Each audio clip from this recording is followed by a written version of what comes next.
Hello everyone, welcome to Hindi voice. दूसरे दिन शिकारगाह में बादशाह ने उनसे पूछा कि आज तुमने अपनी बहन से पूछा या आज भी भूल गए। बहमन ने कहा, हम आपकी आज्ञा से बाहर नहीं हो सकते। हमने उससे पूछा तो उसने हमें आपका निमंत्रण स्वीकार करने की सलाह दी। इसके अलावा उसने हमें बुरा भला भी कहा कि हम 2 दिन तक यह क्यों भूले रहे। बादशाह ने कहा, इसकी कोई बात नहीं है। तुम 2 दिनों तक मेरी बात भूले रहे, इसकी मुझे कोई नाराज़गी नहीं है। दोनों भाई ये सुनकर बड़े लज्जित हुए कि बादशाह हम पर इतना कृपालु है और हम उसके प्रति इतने लापरवाह हैं। वे लज्जा के मारे बादशाह से दूर दूर ही रहे। बादशाह ने यह देखा तो उन्हें पास बुलाकर उन्हें आश्वासन दिया कि ऐसी छोटी मोटी भूलों का मैं ख्याल नहीं करता और मैं तुम लोगों से बिल्कुल नाराज़ नहीं हूँ।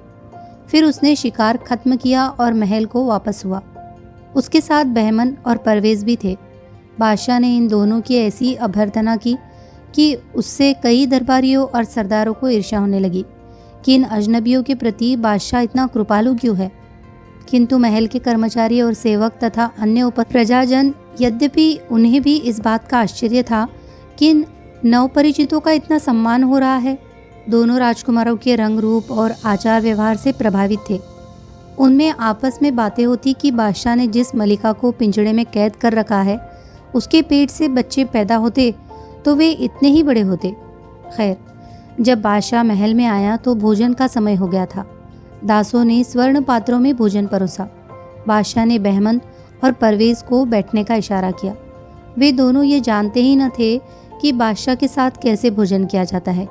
शाही रीति आदाब बजाकर भोजन के आसन पर बैठने के बजाय वे सीधे अपने आसनों पर डट गए। बादशाह इस पर भी मुस्कुरा उठा। उसने भोजन के दौरान इन दोनों से बातें करके उनकी शिष्टता और ज्ञान की परीक्षा ली, जिसमें ये दोनों अच्छी शिक्षा पाने के कारण पूरे उतरे। बादशाह सोचने लगा कि अगर ऐसे कुशाग्र बुद्धि और वीर शहजादे उसके होते तो कितना अच्छा होता। उनके प्रति बादशाह का आकर्षण उनकी भली बातों से बढ़ता जाता था, किंतु वे जो भूले करते थे उससे ये आकर्षण कम नहीं होता था। भोजन के बाद बादशाह उन्हें अपने मनोरंजन कक्ष में ले गया और देर तक उनसे बातें करता रहा। लगता था कि उनकी बातें सुनने से उसका जी भरता ही नहीं। फिर बादशाह ने गायन वादन आरंभ करने का आदेश दिया। अपने काल के सर्वश्रेष्ठ गायक और वादक आकर उपस्थित हुए और उन्होंने अपनी श्रेष्ठ कला का प्रदर्शन किया। फिर नाच का इंतज़ाम किया गया और रूपसी कलाकार नृत्यांगनाओं ने मनमोहक नृत्य दिखाकर सभी का चित्त प्रसन्न किया। फिर नाट्यकारों और विदूषकों ने बादशाह और दूसरे मेहमानों का मनोरंजन किया। यह कार्यक्रम कई घंटों तक चलते रहे और जब वे समाप्त हुए तो संध्या होने लगी थी। अब बहमन और परवेज़ ने अपने घर जाने की अनुमति ली। बादशाह ने कहा, कल तुम फिर शिकारगाह में मेरे साथ शिकार खेलने आना। शिकार के बाद कल भी मेरे साथ यहाँ भोजन करना। उन दोनों ने कहा, हुजूर, हमारे ऊपर बड़ी कृपा है, हम शिकारगाह में ज़रूर आएंगे, किंतु हमारा निवेदन है कि जब आप शिकार खत्म करें तो हमारी कुटी में आकर हमारा रूखा सूखा भोजन ग्रहण करके हमारा मान बढ़ाए। बादशाह तो उनसे अति प्रसन्न था ही। उसने तुरंत ही उनका निमंत्रण स्वीकार कर लिया। उसने कहा, मुझे तुम्हारे यहाँ आकर प्रसन्नता होगी। मैं तुम्हारी बहन से मिलकर भी बहुत प्रसन्न होऊंगा, क्योंकि तुम्हारी बातों से पता चला है कि वो बहुत बुद्धिमती और व्यवहार कुशल है। उसका मेहमान बनकर मुझे बड़ी खुशी होगी। बहमन और परवेज़ घर पहुँचे तो उन्होंने परीजात को बताया कि बादशाह ने सभी के समक्ष हमारा बड़ा सत्कार किया और यह वादा भी किया है कि कल शिकार से लौटकर वो हमारे घर आएगा और यहाँ भोजन करेगा। उन्होंने कहा, हमने बादशाह को दावत तो दे दी है, लेकिन अब यह भी ज़रूरी है कि उसकी प्रतिष्ठा के अनुकूल साज सामान और भोजन का प्रबंध किया जाए। परीजात ने भाइयों के हौसले की प्रशंसा की और कहा, तुम लोग चिंता न करो, मैं बोलने वाली चिड़िया से सलाह लेकर सब प्रबंध कर रखूंगी। फिर वह चिड़िया का पिंजड़ा अपने कमरे में ले गई।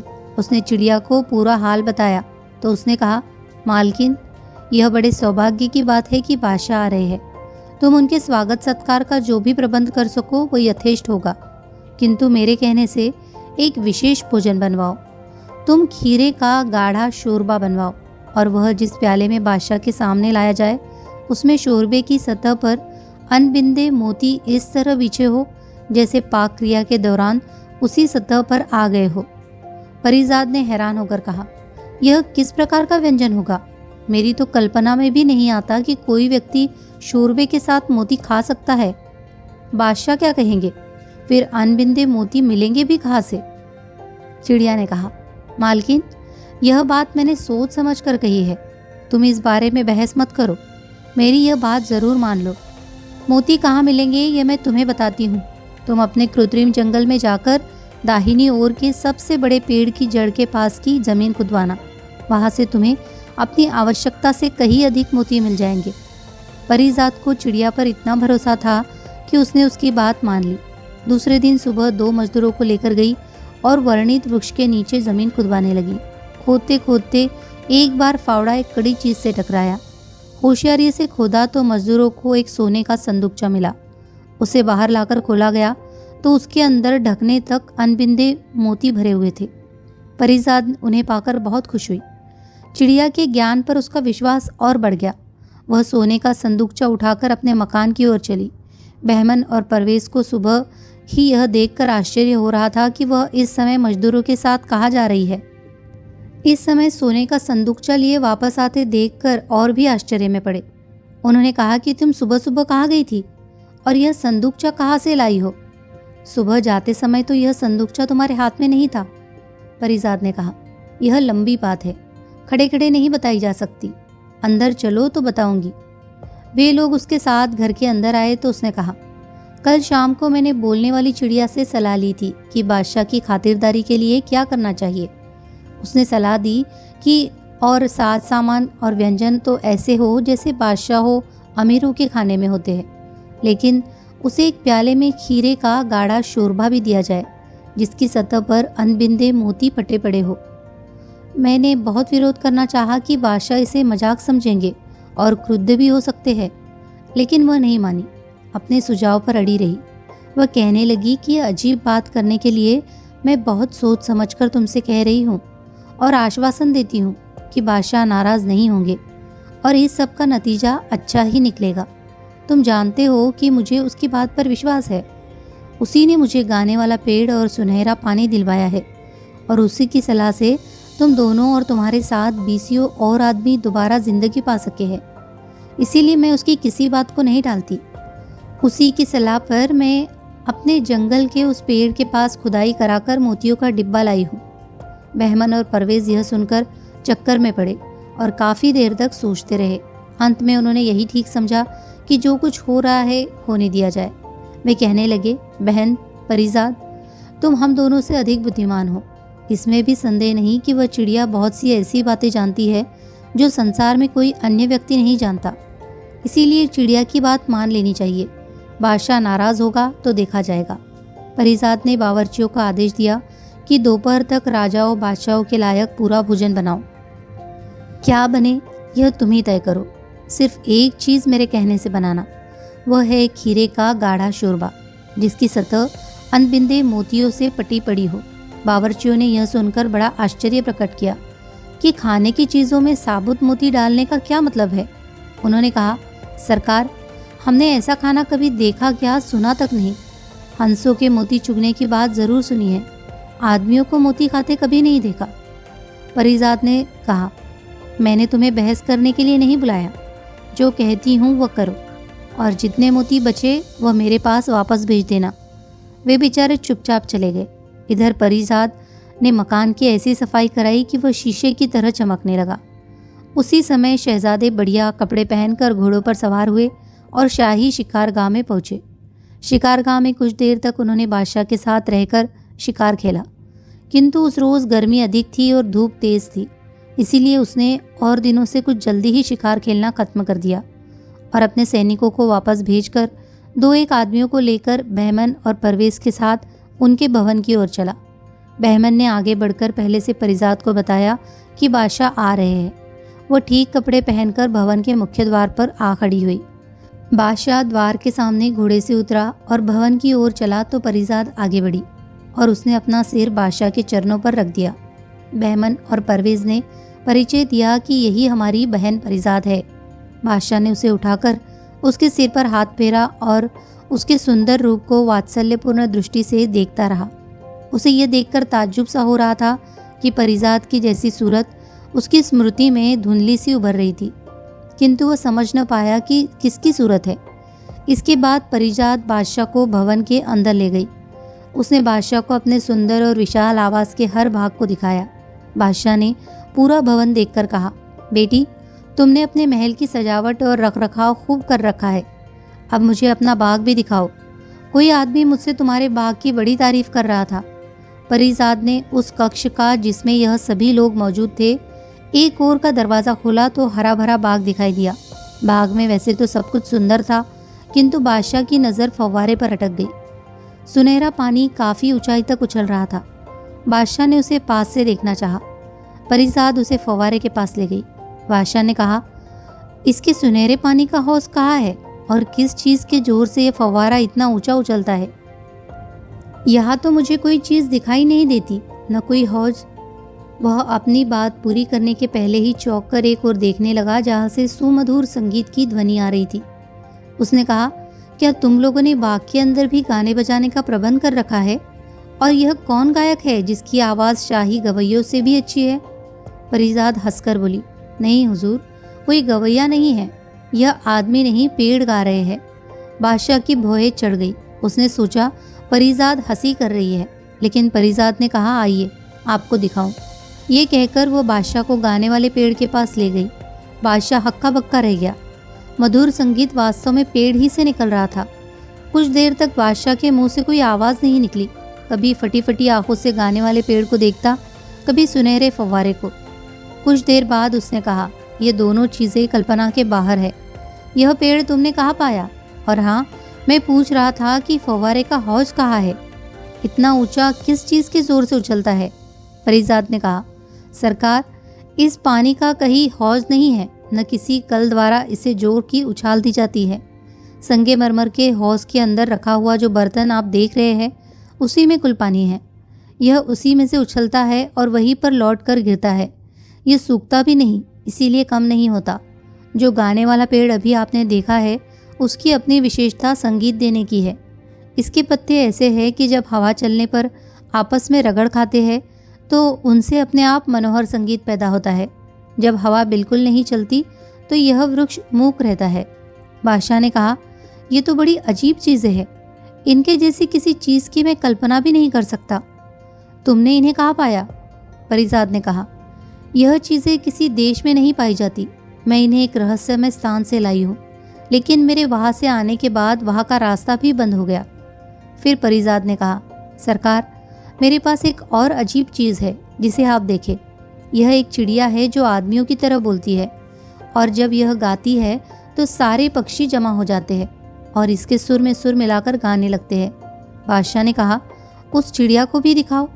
परिजात बादशाह को उस बारहदरी के पास लाई जिसमें उस चिड़िया का पिंजरा रखा गया था। बादशाह ने देखा कि आसपास 4-6 पेड़ों पर सैकड़ों और विभिन्न प्रकार के पक्षी एक सुर में गा रहे हैं। उसने पूछा, क्या यह सब पक्षी तुमने पाले हैं? परिजात बोली, नहीं, यह बारहदरी में रखे पिंजरे में जो चिड़िया है उसके गाने से खींच कर आए हैं और उसके साथ साथ गा रहे हैं। बादशाह बारहदरी में गया तो देखा कि पिंजरे में बंद एक चिड़िया मस्त होकर गा रही है। परिजात ने कहा, बोलने वाली चिड़िया, देखती नहीं कि बादशाह सलामत खुद आए हुए हैं? तेरा इधर ध्यान नहीं है? यह सुनकर चिड़िया चुप हो गई और उसके साथ ही आसपास के पेड़ों पर बैठे हुए सारे पक्षी चुप हो गए। चिड़िया ने बादशाह को प्रणाम किया और पूछा कि आपको यहाँ तक आने में किसी प्रकार का कष्ट तो नहीं हुआ? बादशाह को यह देखकर ताज्जुब हुआ कि यह चिड़िया बिल्कुल मनुष्य जैसी आवाज़ में बोलती है। उसने चिड़िया के अभिवादन का यथोचित उत्तर दिया और कुछ देर उससे बातें की। चिड़िया ने हर बात का शिष्टाचार पूर्वक उत्तर दिया। बादशाह उससे ऐसा प्रभावित हुआ कि खाने के समय भी उसका पिंजड़ा पास में रखवा लिया कि उससे बातें करता रहे। बादशाह खाने पर बैठा तो संयोग से सबसे पहले खीरे के शोरबे वाला कटोरा ही उठाया। जब उसमें देखा कि उसकी सतह पर अनबिंदे मोती बिछे पड़े हैं, उसने खाने पर बढ़ा हुआ हाथ खींच लिया और नाराज़गी से बोला, यह क्या मजाक है? यह क्या पेश किया गया है? तीनों भाई बहन चुप रहे, किंतु चिड़िया ने तपाक से कहा, सरकार, ईश्वर की माया अपरंपार है। मलिका के पेट से कुत्ते बिल्ली निकल सकते हैं तो बादशाह के पेट में मोतियों के ढेर भी जा सकते हैं। बादशाह पहले तो आंखें तरेर कर चिड़िया को देखने लगा, फिर उसे बीती बातें याद आई तो उसने सिर नीचा कर लिया। कुछ देर मौन रहने के बाद बोला, चिड़िया, तेरी बात ठीक है। मैं भी सोचता हूँ जिन बातों पर मैंने विश्वास किया वे बुद्धि से कोसों दूर है। फिर भी मैंने उन पर इसीलिए विश्वास किया कि स्वयं मलिका की बहनों ने यह कहा था, और मैंने सोचा कि वे झूठ न कहेगी क्योंकि वे उसकी सगी बहनें थी, उसकी हितचिंतक थी। चिड़िया ने कहा, सरकार से यही तो भूल हुई कि आपने उन्हें हितचिंतक समझा। जब से उन्होंने देखा कि वे नौकरों से ब्याही गई और छोटी बहन राजरानी बन गई तो वे जल मरी। उन दुष्टों ने इस बात का भी ख्याल न किया कि मलिका ने शादी के बाद भी उनसे बहनों जैसा प्रेम रखा था।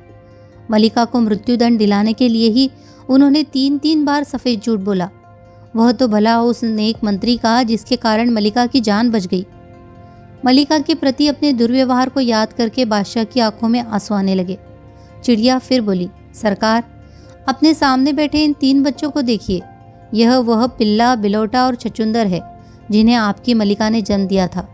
मलिका की दुष्ट बहनों ने इनके जन्म पर इनकी जगह मरे जानवर रख दिए और इन्हें कंबल में लपेटकर टोकरियों में डाल डाल कर बहा दिया था ताकि दूर जाकर डूब जाए और किसी को पता न चले। किंतु भगवान को इन्हें जीवित रखना था। आपके दिवंगत बागों के दरोगा ने इन तीनों को ही नहर से निकलवा लिया। उसके कोई संतान नहीं थी, इसीलिए उसने इनका लालन पालन अपनी संतान की तरह किया और इन्हें भली प्रकार शिक्षा दिलाई और इनके लिए यह महल बनवाया। सरकार, यह तीनों और कोई नहीं है, आप ही की संतानें हैं। बादशाह ने कहा, चिड़िया, तुझे मैं किस तरह धन्यवाद दूँ कि दुष्टों की दुष्टता और मलिका की दोषहीनता मेरे सामने स्पष्ट की और मेरे बच्चों को पहचानवाया। मैं भी बराबर सोचता था कि इन लड़कों के प्रति मन में अकारण ममता क्यों मचती है और इनकी बातों पर नाराज क्यों नहीं हो पाता। चिड़िया ने जो सूचना दी थी कि वह बादशाह ही के लिए नहीं, बहमन, परवेज और परिजात के लिए भी नहीं थी। वे तीनों अपनी जगह से उठे और बादशाह के पैरों पर गिर पड़े। बादशाह ने सभी को उठाकर सीने से लगाया। चारों की आंखों से आंसुओं की धारा बह निकली। कुछ देर बाद जब सहज स्थिति में आए तो सबने मिलकर रुचिपूर्वक भोजन किया। कुछ देर तक बातें करने के बाद बादशाह ने उनसे कहा, अब मैं महल को जाता हूँ, कल फिर आऊँगा। कल तुम लोग मेरे लिए ही नहीं, अपनी माता के स्वागत के लिए भी तैयार रहना और इसके बाद महल में रहने के लिए भी। महल में पहुंचकर बादशाह ने मंत्री को बुलाया। उसने उसकी सुमति की प्रशंसा की जिसके कारण मलिका की जान बची थी। फिर उसने मलिका की बहनों की दुष्टता का वर्णन किया जिन्होंने अपनी शिष्ट और सदाचारी सगी बहन के विरुद्ध ऐसा घृणित षड्यंत्र रचा था और 2 राजपुत्रों और 1 राजपुत्री की लगभग जान ही ले ली थी। उसने आदेश दिया कि उन दोनों को अभी वधस्थल में ले जाओ और उनके सिर उड़वा दो। वे किसी प्रकार दया की पात्र नहीं।